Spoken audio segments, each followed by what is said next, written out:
ইলিশের উৎপাদন বাড়ানোর লক্ষ্যে ভোলায় বিভিন্ন নদী ও মোহনায় চলছে মাছ ধরার ওপর ২ মাসের নিষেধাজ্ঞা। ভোলার তুলাতুলি ঘাট থেকে বিস্তারিত জানিয়েছেন প্রতিনিধি মোহাম্মদ মঞ্জুর আলম।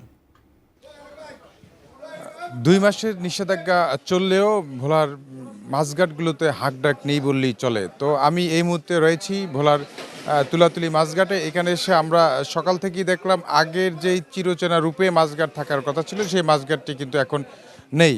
তো আমরা এখানে এসে জেলেদের সাথে কথা বলেছি, তারা আমাদেরকে জানিয়েছেন যে আসলে অভিযান, এক তো অভিযান, দ্বিতীয়ত নদীতে ইলিশের খুব সংকট রয়েছে। ইলিশ মাছ নেই বললেই চলে, যার ফলে আড়তদাররা সংকটাপন্নের মধ্যে রয়েছে।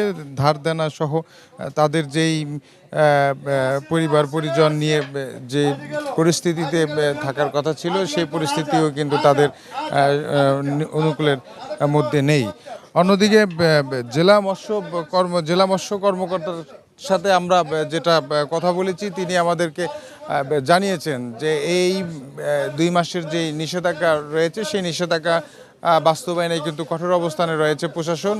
এই ইলিশ আহরণে, ইলিশ সংরক্ষণে কিন্তু এই অভিযান শক্তভাবে তারা পালন করছেন। এই বৈশাখকে সামনে রেখে যে ইলিশটি, কাঙ্ক্ষিত ইলিশ জেলেরা নদীতে ধরার যে প্রক্রিয়া নিয়েছেন সেটি কিন্তু প্রশাসনের পক্ষ থেকে কিন্তু শক্ত হাতে দমন করবেন বলেও তারা আমাদেরকে জানিয়েছেন। তো আমার কাছে এই ছিল ভোলার মাছঘাট থেকে সর্বশেষ তথ্য।